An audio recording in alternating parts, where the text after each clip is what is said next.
Shalom, selamat sore Bapak Ibu. Semua diberkati Tuhan, amin. Kita sama-sama melayani pekerjaan Tuhan, ya karena kita mengasihi Tuhan, amin. Ada di sini yang melayani pekerjaan Tuhan karena meluangkan waktu saja? Enggak ya, karena kita mengasihi Tuhan, kita juga ingin diberkati oleh Tuhan, kita juga ingin berkenan di mata Tuhan. Apa yang saya bagikan sore hari ini, apa yang saya ketahui dan apa yang pernah saya alami juga. Jadi saya punya pengalaman 25 tahun pelayanan sebagai hamba Tuhan sepenuh waktu, 7 tahun menggembalakan, 18 tahun sebagai pengkhotbah dan pengajar. Kiranya bisa memberkati kita semuanya. Yang siap diberkati boleh katakan amin. Sebagai hamba Tuhan kita harus memiliki namanya hati hamba ya. Saya agak miring dikit ya. Kita akan mempelajari bahwa sebagai pelayan Tuhan ini kita harus memiliki sikap hati sebagai hamba ya, hamba Tuhan. Berat memang, menyandang gelar hamba Tuhan itu berat ya. Karena jemaat melihat kalau seorang hamba Tuhan itu dia lebih dekat sama Tuhan. Maka yang paling sering kita diminta doa. Karena jemaat berpikir kita ini lebih dekat sama Tuhan, punya koneksi sama Tuhan. Jadi sebagai hamba Tuhan ini tanggung jawab kita berat ya. Orang harus melihat Tuhan melalui pelayanan kita. Dalam surat Efesus pasal kedua ayat ke-8 sampai 10 ada 3 pekerjaan yang Tuhan lakukan bagi setiap kita orang percaya. Sebab karena kasih karunia kamu diselamatkan oleh iman. Itu bukan hasil usahamu tapi pemberian Allah. Itu bukan hasil pekerjaanmu, jangan ada orang yang memegahkan diri. Karena kita ini buatan Allah diciptakan dalam Kristus Yesus untuk melakukan pekerjaan baik yang dipersiapkan Allah sebelumnya. Ia mau supaya kita hidup di dalamnya. Ada 3 pekerjaan yang Tuhan lakukan bagi kita orang percaya, semua tanpa terkecuali. Pertama, dia bekerja untuk kita, yaitu penebusan. Kita ditebus karena iman saja. Kita dilepaskan dari hukuman, dari kebinasan, dari neraka hanya karena iman percaya. Dia bekerja untuk kita. Tapi tidak cukup hanya dia bekerja untuk kita. Dia bekerja juga di dalam kita. Karena kita ini buatan Allah. Allah mempersiapkan kita sebelum akhirnya dia bekerja melalui kita. Kita dipilih, ditentukan untuk melakukan pekerjaan yang baik. Jadi seorang pelayan Tuhan itu yang tadi saya katakan, kita menyandang gelar hamba Tuhan itu tanggung jawabnya berat. Ya. Tuhan bekerja melalui kita, pelayanan. Nah, bagaimana supaya Tuhan bekerja melalui kita? Tuhan mempersiapkan dulu. Karena kita ini buatan Allah. Nah, banyak orang tidak mencapai, tidak lulus di sininya. Maka orang bisa aktif melayani ya. Tapi Tuhan tidak bekerja melalui dia. Jadi kita tidak perlu berbangga dulu kalau kita sudah sering melayani pekerjaan Tuhan. Itu kan cuma aktivitas. Tapi apakah Tuhan bekerja melalui kita? Nah, bagaimana supaya kita diperlengkapi, supaya Tuhan bekerja melalui kita dalam pelayanan? Tuhan mengajarkan kita supaya kita dipersiapkan dulu. Suatu kali murid-murid Tuhan Yesus, mereka berdebatlah katakan, siapa yang paling besar? Petrus bilang, saya selalu yang paling utama. Yohanes bilang, tapi yang paling dekat kan saya sama Tuhan Yesus. Yudas bilang, tapi kan yang pegang duit saya. Ya, masing-masing merasa diri paling besar. Yesus mengajar gini, tidak demikian di antara kamu, barang siapa ingin menjadi besar di antara kamu, hendaklah yang jadi pelayanmu. Barang siapa ingin menjadi terkemuka di antara kamu, hendaklah yang menjadi hambamu. Sama seperti anak manusia datang bukan untuk dilayani, melainkan untuk melayani dan untuk memberikan nyawanya menjadi tebusan bagi banyak orang. Siapa yang menjadi besar di mata Tuhan, dipromosikan oleh Tuhan. Kita karena koneksi ya, pertemanan, karena senioritas, kita bisa dipercayakan sebuah jabatan. Manusia mempromosikan dan Tuhan mempromosikan itu beda. Kita bisa melihat Tuhan itu bekerja melalui orang ini. Nah, itulah menjadi kerinduan setiap kita. Bagaimana caranya? Hendaklah yang menjadi pelayan. Siapa mu besar, siapa mu terkemuka, dia menjadi seorang hamba. Arti kata hamba dalam perjanjian baru dalam bahasa Yunani itu budak, slave. Budak itu sudah kehilangan hak. Dia hanya menuruti apa yang menjadi keinginan tuannya. Dalam bahasa Ibrani disebut ebed, ya. Kalau laki-laki itu ebed, kalau yang perempuan itu sivka. Apa artinya hamba? Itu bawahan dari seorang atasan. Itu namanya hamba. Nah, perilakunya seperti apa? Dia hormat, tunduk, taat, setia kepada atasan. Jadi kembali Tuhan Yesus bilang, siapamu besar, siapamu terkemuka, dia harus hormat, tunduk, taat, dan setia kepada pimpinannya. Kan namanya juga hamba. Ya. Nah, apa yang harus kita lakukan supaya kita diberkati, dipromosikan oleh Tuhan, sehingga Tuhan bekerja melalui pelayanan kita. Orang kalau diurapi Tuhan, ya, kalau Tuhan bekerja melalui pelayanannya, pasti jadi berkat. Ini saya tidak berbicara tentang kesibukan kita dalam pelayanan, aktivitas apapun, tapi Tuhan memakai kita dalam pelayanan. Yang pertama, kalau kita harus memiliki sikap hati sebagai hamba. Hamba ini kan harus hormat, harus taat ya, harus setia ya. Berarti dia harus memiliki kedisiplinan. Sama-sama katakan disiplin. Allah memberikan kepada kita bukan roh ketakutan, melainkan roh yang membangkitkan kekuatan kasih dan ketertiban. Allah memberikan kita roh untuk tertib. Berarti Allah ingin kita tertib. Ketertiban ini menggunakan bahasa aslinya sophronismos, artinya disiplin. Jadi Allah memberikan kita roh supaya kita disiplin. Sama-sama katakan disiplin. Disiplin itu sama dengan penguasaan diri. Alkitab terjemahan Indonesian Standard Version, for God did not give us a spirit of timidity, but one of power, love, and self-discipline. Saudara mau besar, saudara mau dipromosikan oleh Tuhan, atau mau cuma menyibukkan diri dengan berbagai macam pelayanan, itu tergantung pilihan kita. Tapi kalau kita mau besar dan dibesarkan oleh Tuhan, kita harus punya kedisiplinan. Disiplin enak gak? Susah. Ya, itu melawan daging kita. Disiplin ya. Disiplin itu penguasaan diri. Lawan kata penguasaan diri berarti hidup di bawah hawa nafsu, mut-mutan. Pelayanan mut-mutan, lagi malas izin aja deh sama Pak Jajang. Pak Jajang mah baik ya. Dari wajahnya udah kelihatan nih penuh kasih Bapak. Izin ada. Udah kita mah bukan full timer ya. Kalau si Rian full timer itu harus disiplin. Kita mah bilang aja nggak enak badan. Ya. Pak Jajang mungkin tidak tahu. Tapi Tuhan tahu. Tanpa bermaksud menghakimi. Banyak bergelar pelayan Tuhan, hamba Tuhan.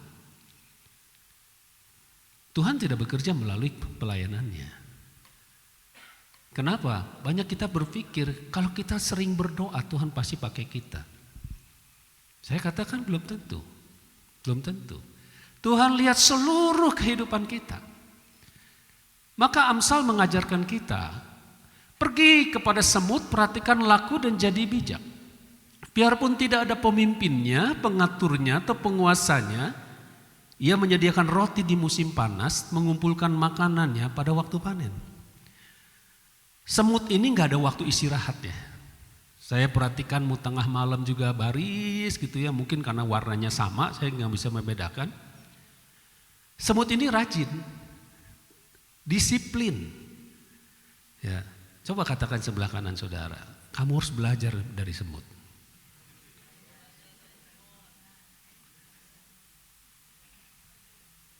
Kita mau besar ya, tapi besar bukan karena tangan manusia. Karena Tuhan yang membesarkan kita. Kita menjadi pelayan Tuhan bukan langsung jadi terkenal sejagat antero dunia, tidak. Mulai mengemuka, mulai Tuhan angkat kita. Satu hal yang harus kita mulai yaitu disiplin. Sama-sama yuk katakan yuk, disiplin ya. Yang kedua, karena seorang hamba, ebed, doulos, itu hormat, taat, setia, maka dia harus punya integritas. Integritas ini kehidupan yang sama luar dan dalam, artinya tidak munafik. Paulus bilang gini, kasih itu jangan pura-pura. Ya, jangan pura-pura baik. Orang bisa nggak melayani tanpa motivasi yang tulus? Banyak, ya, banyak. Bagaimana Tuhan bisa mempromosikan seseorang? Dia bisa bekerja melalui orang ini. Tuhan harus melihat orang ini berintegritas. Apa yang dikatakan sama dengan apa yang dilakukan. Tuhan akan membesarkan seseorang pelayanannya kalau dia punya hati yang tulus. Tulus itu berarti nggak ada campuran kan? Bersih hati, suci, jujur, lurus, murni, tidak pura-pura. Kita baik ya baik, kita nggak suka ya bilang nggak suka.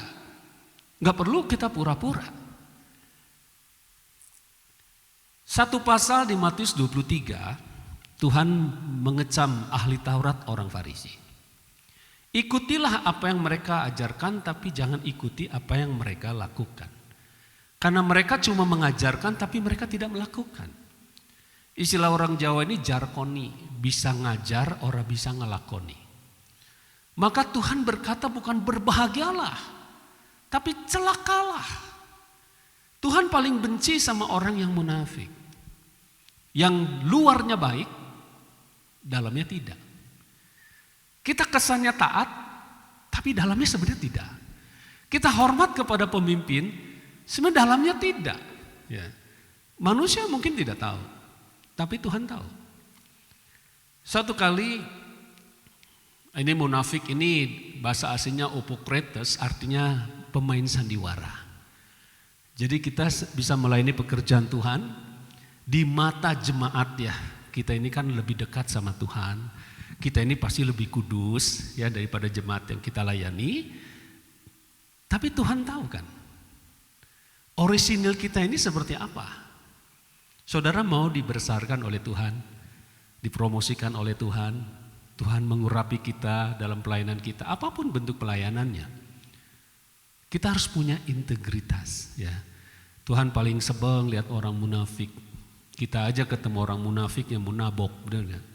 Ya, pura-pura baik ya, tapi hatinya busuk gitu ya, penuh dengan intrik. Ya, ada banyak kan hamba Tuhan, oh baik banget, tapi kan kita nggak sejahtera gitu ya, ngeliat orang ini. Kenapa? Karena kepalsuan itu kita bisa rasakan, karena kita ada Roh Kudus di dalam ya. Dalam keadaan jemaat mula-mula pada waktu itu, 3.000 jiwa bertobat, mereka bertekun dalam pengajaran Rasul, mereka bertekun dalam persekutuan. Dan pada waktu itu tidak ada seorang pun yang kekurangan. Karena masing-masing yang mampu menjual hartanya untuk dibagi-bagikan sesuai dengan keperluan. Ada satu pasang suami istri di jemaat mula-mula yang bertobat, di antara 3.000 jiwa yang bertobat, salah duanya Ananias dan Safira. Mereka menjual tanah dan membawa hasilnya di bawah kaki Rasul, diletakkan di bawah kaki Rasul. Tapi mereka tidak meletakkan seluruh hasil penjualannya. Ya. Petrus berkata, Ananias, mengapa hatimu dikuasai iblis, sehingga engkau mendustai Roh Kudus dan menahan sebagian dari hasil penjualan tanah itu? Selama tanah itu tidak dijual, bukankah itu tetap kepunyaanmu? Dan setelah dijual, bukankah hasilnya itu tetap dalam kuasamu? Mengapa engkau merencanakan perbuatan itu dalam hatimu? Engkau bukan mendustai manusia, tetapi mendustai Allah. Kita pelayanan pura-pura. Pura-pura baik, pura-pura taat, pura-pura hormat. Pak Jajang ini gak belajar ilmu kebatinan. Gak akan tahu. Tapi Tuhan tahu. Ya. Kalau kita tidak berintegritas, kita ini bukan mendustai manusia, tapi mendustai Allah. Tuhan tahu kita ini pemain sandiwara. Saya ngajar begini bukan berarti saya sudah sempurna seperti malaikat. Jatuh bangun saya mungkin beberapa orang tahu. Tapi saya pernah mengalami bagaimana jatuh bangunnya dalam pelayanan. Hal yang kedua, kalau kita punya hati hamba, selain kedisiplinan, kita harus punya integritas. Jangan pura-pura. Ananias dan Safira ini pengen kelihatan baik di mata orang. Tapi sebenarnya mereka tidak baik. Mereka menahan sebagian dari hasil penjualan itu. Jadi bukan pura-pura baik mereka itu. Kasihnya itu tidak tulus. Sesungguhnya engkau berkenan akan ketulusan hati. Pelayanan kita mungkin tidak spektakuler. Ya. Mungkin pelayanan kita kurang memberkati jemaat. Tapi Tuhan tahu kita ini tulus. Saya yakin Tuhan berkenan ya. Tuhan tahu kemampuan kita tidak seberapa. Mungkin salah-salah ya, itu nggak masalah. Dengan jam terbang kita itu kan disempurnakan. Tapi modal awal kita ini harus dari ketulusan. Kita melayani, dapat sesuatu itu berkat. Ya, 1 Korintus 9 orang yang memberitakan Injil dia harus hidup dari pemberitaan Injil itu. Itu hak kita, itu berkat Tuhan. Tapi motivasi kita harus tulus. Sama-sama katakan tulus. Yang ketiga, seorang ebed, seorang dulos itu dia harus hormat, harus taat, harus setia. Berarti dia harus punya pendundukan diri. Mau besar di mata Tuhan? Petrus bilang gini, tunduklah karena Allah. Kita tunduk ini karena mentaati Tuhan. Tunduklah karena Allah kepada semua lembaga manusia. GBI Lembang ini kan lembaga manusia. Kalau kita tidak tunduk kepada aturan main, berarti sebenarnya kita tidak tunduk kepada Tuhan. Hai istri, tunduklah kepada suami. Kalau istrinya tidak tunduk malah nanduk, berarti dia juga tidak tunduk kepada Tuhan. Banyak kali kita berpikir kalau kita mau besar, muter ke muka, wah rajin doa. 2 jam jadi 4 jam. 4 jam jadi 6 jam. Bagaimana sikap hati kita? Tuhan melihat sampai kedalaman kita.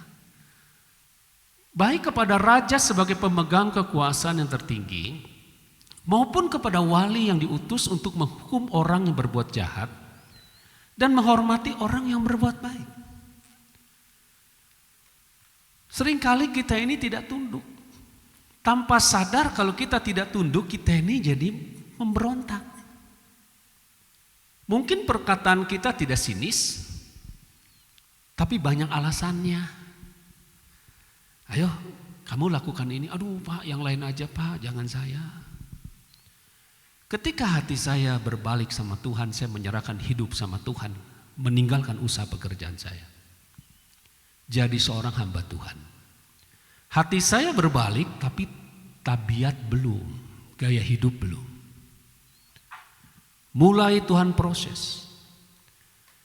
Saya ini kira-kira dari SMP 1, saya tinggal sendiri di rumah. Orang tua saya punya rumah satu lagi. Jadi saya ini terlalu lama hidup sendiri. Tidak ada bisa yang ngatur. Orang tua saya juga gak bisa ngatur saya. Kalau di rumah memberontak, di sekolah juga saya memberontak. Di mana-mana juga saya memberontak. Karena dari dulu gak ada bisa yang mengatur saya. Sebelum Tuhan bekerja melalui hidup saya ini buatan Kristus. Tuhan bekerja di dalam kehidupan saya. Ditempatkanlah saya di bawah seorang pemimpin yang sangat keras, yang otoriter, bahkan saya bilang cukup bengis ya. Saya bilang karena dia sudah almarhum. Pokoknya tugas kamu pimpin rumah doa. Rumah doa itu apa Pak? Itu doa jam 10 sampai jam 12. Iya tugas saya apa? Semuanya. Dari doa pembuka sampai doa berkat. Mimpin pujian, iya. Saya nggak bisa main gitar Pak, ya doa aja sama Tuhan. Kan gak semudah itu ya. Terus sharing firman khotbah juga, iya. Bayangkan dari Senin sampai Sabtu nggak ada hari libur. Saya ditugaskan pimpin rumah doa. Itu teman saya 2, tugas apa Pak? Mereka ada tugas lain. Kamu nggak usah pikirin dia. Kamu kerjakan ini. Saya ini dari dulu nih memberontak ya. Tapi kalau Tuhan sedang memproses, siapa yang bisa melepaskan? Ketika Tuhan sedang membentuk kita, memproses kita, siapa yang bisa melepaskan? Saya ini bukan orang pengangguran, saya punya usaha. Dan saya tinggalkan usaha saya dari papa, balikin lagi ke papa saya. Saya full timer, duit masih banyak karena pengusaha. Teman saya makan di warteg, saya diam-diam di restoran. Hati saya sudah berbalik, gaya pola makan belum. Lama-lama duit habis kan. Mulai Tuhan proses. Sampai makan saja nunggu anugerah Tuhan. Saya sampai nggak habis pikir ya, saya ini salah langkah atau gimana ya. Saya ini punya usaha di Bandung, kok jadi seperti ini nasibnya ya. Dan kalau Tuhan sedang proses, doa pendeta siapa yang bisa melepaskan? Kecuali kalau saya keluar dari panggilan Tuhan. Karena kita ini buatan Allah. Tuhan sebelum bekerja melalui kita, Tuhan bekerja di dalam kita. Saya ini orang tidak disiplin. Malah sekolah, datang ke rumah sakit Kebonjati. Dok, batuk, pilek. Dahaknya seperti apa? Kuning, saya udah hafalin tuh. Minta izin sakit dok, tulis. Bagaimana Tuhan mengubahkan karakter saya? Ditempatkanlah di bawah pimpinan yang keras. Orang udah nonton TV jam 9, jam 10 malam, teman saya udah nonton TV, saya harus baca Alkitab, siapkan firman buat besok. Emang gampang cari bahan khotbah. Jemaat yang datang rumah doa itu aja. 4-5 orang ibu-ibu. Mohon maaf, janda semuanya. Tapi gak ada janda kembang satu juga. Yang ada janda yang satu budak lagi ya. Saya belum selesai khotbah dia udah pimpin doa sampai, tante saya belum selesai.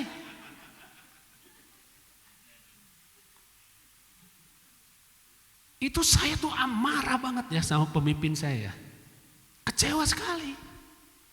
Teman saya pinter gitar tuh dua-duanya, malah suruh kunjungan, suruh tugas-tugas yang menurut saya kok pilih kasih sekali. Kalau Tuhan sedang mempersiapkan kita setinggi langit dari bumi itu, apa yang kita harapkan? Dan setiap hari yang datang jemaat itu saja, artinya setiap hari saya nggak boleh khotbah yang sama. Bayangin, dari mimpin pujian gitar seadanya, sampai hari ini saya nggak bisa main gitar. Karena saya cuma belajar gitar dari beli buku bermain gitar praktis di Gramedia. Contoh lagunya tuh Scorpion, Still Loving You. Cara petiknya begitu. Sampai teman saya bilang, eta mah lain gitar bro, eta mah kecapi Sunda. Saya bilang Daud ya berkenan lain main gitar bro, main kecapi. Sampai hari ini saya nggak bisa main gitar. Seadanya aja. Teng, teng, teng, teng. Yang penting nggak akapela. Selama 7 tahun. Nggak terasa. Karena jemaat kalau nggak ada saya nggak mau datang. Itu kayak ikatannya. Saya jadi kayak gembala mereka gitu. Kalau Yunusnya lagi ke Bandung mereka nggak mau datang doa. Itu ibu-ibu jemaat saya yang setia ya. Tapi setiap hari datang bawa kue, buat apa ya. Jadi seperti bawa sesajen lah supaya Tuhan memproses saya supaya disiplin, supaya punya penundukan diri. Saya ini orang yang tidak bisa dikekang. Di sekolah saja saya sudah tidak terhitung dihukum nulis 1000 kali. Saya berjanji tidak akan nakal lagi, saya berjanji tidak akan nakal lagi. Teman saya tuh udah 2-3 orang dikeluarkan karena terlalu nakal ya, kelompok saya nih. Cuma saya tidak bisa dikeluarkan karena kepala sekolahnya tuh yang ngangkatnya salah satunya mama saya. Mama saya majelis di gereja, jadi kepala sekolahnya sungkan. Jadi saya dihukum nulis 1000 kali. Orang istirahat saya dikerem di ruang BP ya, suruh nulis 1000 kali. Bayangin dari jam 7 sampai jam 12 harus selesai itu 1000. Dihukum begitu karena saking gak bisa dikendalikan. Jangan seperti kuda liar yang kegarangannya harus dikendalikan oleh tali les. Ya. Saking garangnya harus pakai tali les. Kalau si pengemudinya tarik ke kiri, dia harus ke kiri. Kalau enggak sakit kan mulutnya. Kalau sepupu kita bilang, ayo sholat sebelum disolatin. Yuk kita disiplin sebelum didisiplinkan gitu ya. Yuk kita harus punya kedisiplinan, integritas, penundukan diri. Jangan banyak alasan. Manusia tidak tahu, tapi Tuhan tahu. Belajar lebih baik ya. Belajar jujur dalam kehidupan kita. Memang kita nggak sanggup, bilang nggak sanggup. Kita nggak suka, bilang nggak suka. Ya, tapi penyampaiannya harus baik ya. Jangan pura-pura. Ya, hormat yang pura-pura. Kita bukan mendustai manusia, tapi mendustai Tuhan. Dalam 2 Samuel pasal 24, Daud itu tiba-tiba nggak tahu dapat hikmat dari mana. Dia minta Yoab hitung bangsa Israel dan Yehuda. Yoab ini sebenarnya tidak setuju, tapi Yoab tetap lakukan. Di ayat yang keempat, namun titah raja itu terpaksa diikuti oleh Yoab, oleh panglima tentara. Maka pergilah Yoab dan panglima tentara itu atas perintah raja untuk mengadakan pendaftaran di antara bangsa Israel. Yoab tidak setuju dengan apa yang diperintahkan oleh Daud. Tapi Yoab tetap mengikuti. Ini ekspresi seorang yang taat. Sekalipun salah. Kecuali kalau pimpinan kita memerintahkan sesuatu yang melanggar moral. Kita tidak perlu ikuti. Sekalipun salah, Yoab tetap punya pendudukan diri. Dan gara-gara perintah Daud ini Tuhan murka. Maka Tuhan utus Nabi Gad. Silakan Daud milih, mau dihukumnya kayak gimana?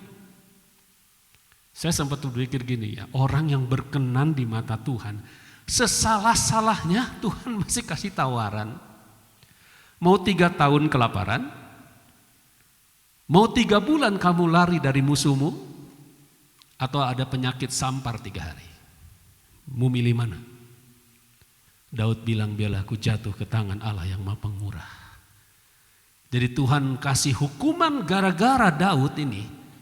Penyakit sampar 3 hari, 70.000 bangsa Israel mati gara-gara Daud. Jadi kalau pemimpin salah ambil keputusan, dia tanggung jawab. Tanggung jawab pemimpin. Tanggung jawab kita seorang hamba, kita harus punya penundukan diri. Sama-sama katakan penundukan diri. Sikap seorang hamba itu bukan aktif pelayanan, bukan aktivitasnya, tapi bagaimana sikap hatinya. Bagaimana supaya kita punya kedisiplinan, punya integritas, punya penundukan diri, bukan hasil dari doa, tapi hasil dari latihan. Aku tidak berlari tanpa tujuan. Aku bukan petinju yang sembarangan saja memukul, tapi aku melatih tubuhku dan menguasainya seluruhnya. Supaya sesudah memberitakan Injil kepada orang lain, jangan aku sendiri ditolak. Disiplin itu kudu dilatih. Ini daging ini kudu dilatih. Kalau Pak David almarhum bilang gini, daging tuh jangan diikuti tapi dilawan. Kadang malas kita ya, pengen hiburan gitu ya, tapi ada tanggung jawab kita. Kedisiplinan itu kudu dilatih. Integritas itu kudu dilatih. Yuk kita belajar jujur. Penundukan diri juga kudu dilatih. Memang kamu akan menerima kuasa kalau Roh Kudus turun atasmu.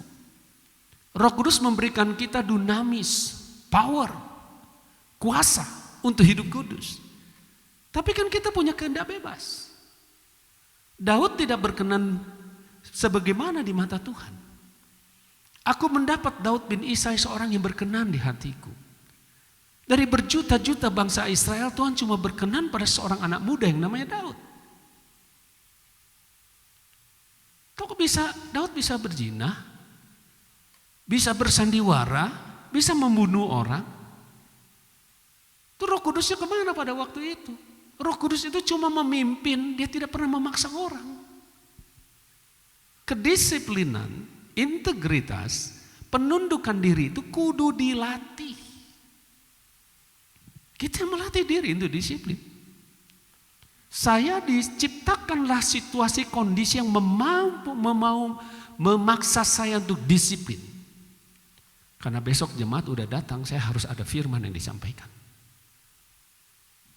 Sekalipun saya tuh marah ya, tapi saya tetap penundukkan diri. Pada waktu itu saya nggak ngerti kenapa Tuhan izinkan seperti itu. Yesus bilang gini, barang siapa ingin jadi besar, barang siapa ingin jadi terkemuka, hendaklah yang menjadi hamba, menjadi ebed, menjadi dulos, yang hormat, yang taat, yang setia kepada pimpinan. Punya kedisiplinan, punya integritas, punya penundukan diri, maka engkau akan menjadi besar. Artinya Tuhan yang akan membesarkan kita. Manusia mempromosikan bisa. Saya skripsi 1 kali, tesis 2 kali, judulnya sama. Pola penempatan orang yang tepat di tempat yang tepat untuk gereja yang bertumbuh. Banyak orang tepat tapi tempatnya tidak tepat. Kalau sekarang pimpinan pindahkan saya dari pengajaran ke sekolah minggu, saya harus taat. Tapi itu bukan passion saya, bukan kemampuan saya. Pernah 1 kali pelayanan 1 menit, anak-anak bubar semuanya. Wajah saya kurang disukai anak-anak. Bukan passion saya. Kita lihat Rian pimpin pujian, dia bisa nari-nari. Saya nggak bisa. Karena bukan karunia yang Tuhan berikan sama saya. Penempatan orang yang tepat di tempat yang tepat. Banyak di gereja Tuhan, ini hasil penelitian saya. Menempatkan seseorang karena senioritas, karena pertemanan. Salah nggak? Nggak salah. Asal sesuai dengan kapasitasnya. Tentu saja kita tidak tarik orang yang tidak kita kenal. Yang tidak tahu konditenya, backgroundnya, kan kita harus tahu dulu orang ini seperti apa. Tapi the right man in the right place, baru bisa bertumbuh. Tuhan Yesus ajarkan kita, kalau kita ingin besar ya, ingin terkemuka, yuk kita jadi seorang hamba. Bukan hamba yang menyibukkan diri dengan aktivitas pelayanan, tapi punya hati hamba. Sama-sama katakan hati hamba. Maka Tuhan bekerja melalui kita. Dan ialah yang memberikan rasul, nabi, pemberita Injil, gembala, pengajar untuk memperlengkapi orang kudus. Sampai orang kudus ini bertumbuh dewasa penuh. Semua jemaat yang Tuhan kirimkan di setiap gereja Tuhan itu harus bertumbuh dewasa. Tuhan memilih orang-orang. Kalau Roma 12 berbicara karunia motivasi, 1 Korintus 12 berbicara karunia Roh Kudus, di Efesus pasal 4 ini berbicara karunia 5 jawatan. Ini karunia pemberian Kristus langsung. Yesus yang memberikan. Dan ialah yang memberikan. Siapa yang memberikan? Tuhan Yesus. Kepada siapa Tuhan mempercayakan karunia-Nya? Kepada orang yang sudah dewasa rohani. Yang punya sikap hati hamba. Tiba-tiba karunia ini muncul. Karena Tuhan sedang membesarkan kita. Tuhan sudah mulai membuat kita mulai mengemuka.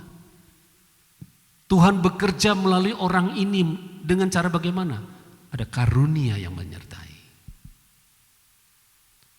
Apa yang saya alami, apa yang saya mengerti, saya sharingkan bukan untuk kemegahannya, tapi untuk peneguhan, kesaksian. Sekali lagi, saya belum suci seperti malaikat, saya belum sukses seperti Pak Niko, masih jauh lah ya. Tapi saya sudah mengalami firman Tuhan ini. 7 tahun saya cuma khotbah di depan 5 orang ibu-ibu. Cuma hari Sabtu doang lebih banyak. Bisa sampai 15 orang. Saya tidak ngerti kenapa Tuhan izinkan itu. Sampai Tuhan memberikan saya pengertian tahun 2017. Bayangkan 17 tahun setelah itu baru saya ngerti.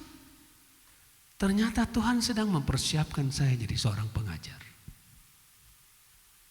Pada waktu itu enak itu siapin khotbah setiap malam. Kadang sampai jam 2 malam belum dapat bahan khotbah.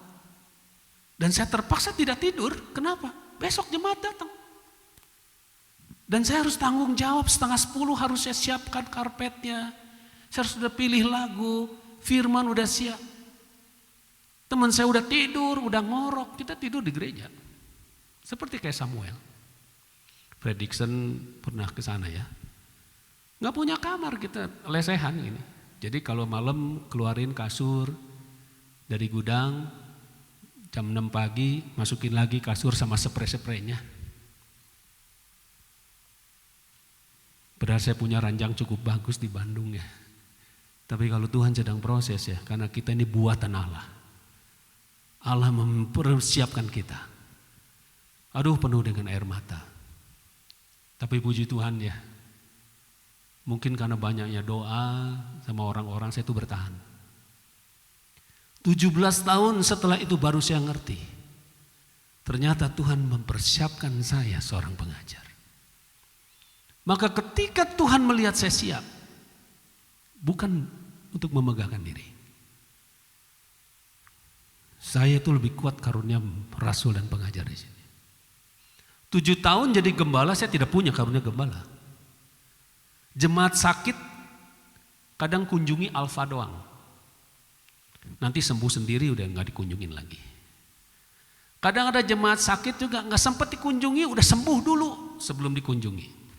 Saya gak punya karunia gembala. Beda kalau Pak Jajang ya.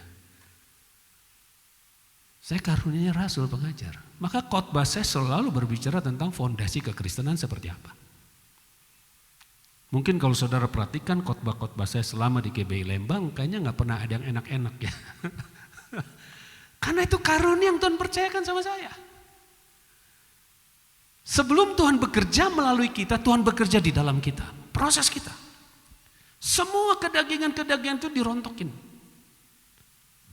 Tuhan persiapkan kita untuk melakukan pekerjaan yang baik. Kepada siapa Tuhan mempercayakan karunia-Nya? Untuk mendewasakan orang lain. Tentu saja kepada orang yang sudah dewasa rohani. Kita punya kedisiplinan.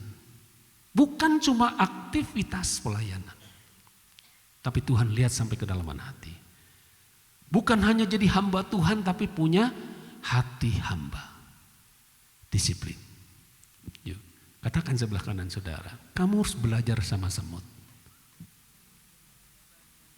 Punya integritas, punya penundukan diri. Manusia mungkin tidak promosikan, Tuhan akan mempromosikan. Kalau Tuhan sudah mempromosikan, kalau Tuhan sudah membuka, tidak ada yang bisa menutup. Maha hadir artinya hadir di segala tempat di satu waktu sekaligus. Karena Tuhan Yesus mengenakan tubuh manusia. Yesus lewat Yeriko, Bartimius disembuhkan. Kalau Yesus tidak jadi lewat Yeriko, Bartimius tetap buta. Bahkan setelah Yesus bangkit dari mati, dia mengenakan tubuh kemuliaan, tetap tidak maha hadir. Yesus menyertai perjalanan 2 orang murid ke Emmaus. Ketika 2 orang murid ini sadar ini Yesus, tiba-tiba Yesus lenyap. Dia masuk di sebuah ruangan di mana murid-muridnya sedang berkumpul. Tiba-tiba Tuhan Yesus berdiri di tengah. Damai sejahtera bagimu, hai Thomas, cucukkan jarimu. Sebab hantu tidak ada tulang, tidak ada daging. Artinya tubuh kebangkitan Tuhan Yesus itu ada tulang, ada daging. Dan Yesus sempat makan ikan goreng. Setelah itu Alkitab mencatat Yesus lenyap. Maka Yesus berkata, lebih berguna kalau aku pergi. Kalau aku tidak pergi, penghibur tidak datang. Bayangkan kalau Tuhan Yesus belum naik ke sorga sampai tahun 2025. Kita yang lemah, yang sakit nunggu Yesus datang ke Indonesia. Kalaupun Yesus datang ke Indonesia, belum tentu pelayanan di Bandung. Kalaupun Yesus ke Bandung, gak akan sempat ke Lembang. Kita mungkin sampai mati tidak pernah bertemu Yesus.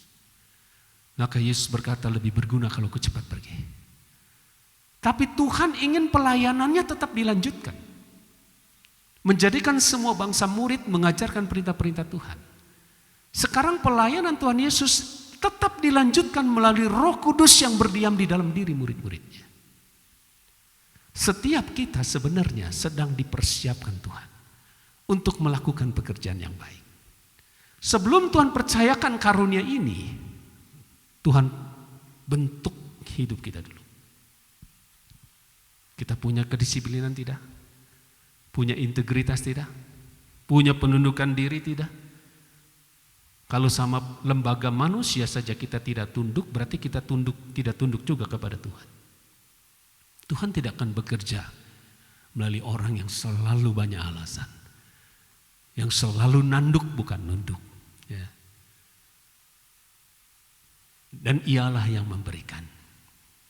Apa sih manfaatnya, pahalanya? Kalau kita terus dipersiapkan sama Tuhan dan Tuhan bekerja melalui kita. Bukti Tuhan bekerja melalui kita, karunia ini nonjol nih. Karunia ini muncul. Roma 8. Kita tahu sekarang bahwa Allah turut bekerja dalam segala sesuatu untuk mendatangkan kebaikan. Seringkali kita baca firman Tuhan ini semaunya kita. Tuhan turut bekerja dalam segala hal mendatangkan kebaikan. Mendatangkan kebaikan bukan untuk semua orang percaya. Dia bekerja dalam segala sesuatu mendatangkan kebaikan hanya bagi orang yang mengasihi dia. Tidak tentu semua orang percaya. Tuhan turut bekerja mendatangkan kebaikan bagi mereka yang mengasihi dia. Siapa yang dimaksud mengasihi dia? Yang terpanggil sesuai dengan rencananya. Ada 3 pekerjaan yang Tuhan lakukan dalam kehidupan kita orang percaya. Dia bekerja untuk kita menebus dosa. Setelah itu dia bekerja di dalam kita, mempersiapkan kita. Sebelum Tuhan bekerja melalui kita lewat pelayanan. Ini Tuhan bekerja melalui kita untuk memperlengkapi orang kudus sampai orang kudus atau jemaat GBI Lembang ini bertumbuh dewasa rohani. Tuhan bekerja melalui kita lewat karunia-karunia-Nya. Ayo paksa kita hidup lebih baik setiap hari. Ya. Kita bukan cuma meluangkan waktu melayani pekerjaan Tuhan. Daging sih pengennya kalau hari Minggu mah hiking ya ke Jayagiri ya. Cuma sekarang ada macan tutul lepas jadi pada takut semua yang hiking. Pokoknya ke daerah utara semua pada takut. Saya rumah di atas sesar Lembang, belum juga takutnya pupus, macan tutul lagi lepas. Aduh, ini komplit ya pergumulan hidup ya. Yuk paksakan diri kita lebih baik setiap hari. Kecuali kalau kita seperti slogan bilang hidup segan mati tidak mau. Saya mah pelayanan gini ya udah bersyukur. Ya, saya mah disuruh Pak Jajang bawain tisu aja udah terima kasih. Ya kecuali kalau kita tidak punya ambisi ya. Kita ini punya ambisi ya tapi yang positif. Kan kita nggak mau cuma gini-gini doang. Saya 18 tahun jadi pengkhotbah pengajar. 2 tahun ini terus saya berdoa Tuhan, saya pengen sesuatu yang baru. Bangkitin orang mati kayak ya masa ngajar terus ya. Bangkitin ya bukan mandiin ya beda itu. Saya ingin sesuatu Ya kan? Sesuatu yang baru. Kalau Tuhan tidak jawab ya udah kan, karena saya ini kan dulos. Saya sudah serahkan hidup saya untuk Tuhan. Kalau boleh milih, saya memang tetap jadi pengusaha. Kalau boleh milih. Tapi Tuhan memanggil saya melayani sepenuh waktu. Pas 25 tahun saya full timer. Jadi saya terus berdoa 1 hari 2 kali. Tuhan, what's next 25 tahun ke depan kalau Tuhan belum datang? Jujur aja saya juga ingin sesuatu yang baru. Kecuali kalau saudara udah maaf ya, udah mati suri. Gini aja udah puji Tuhan. Ya. Sebenarnya Tuhan punya rencana yang besar untuk kita. Cuma dia tidak pernah selesai membuat kita. Karena kitanya memberontak terus. Paksakan hidup kita lebih baik hari demi hari. Yuk, sama-sama katakan sekali lagi, kamu harus belajar sama semut.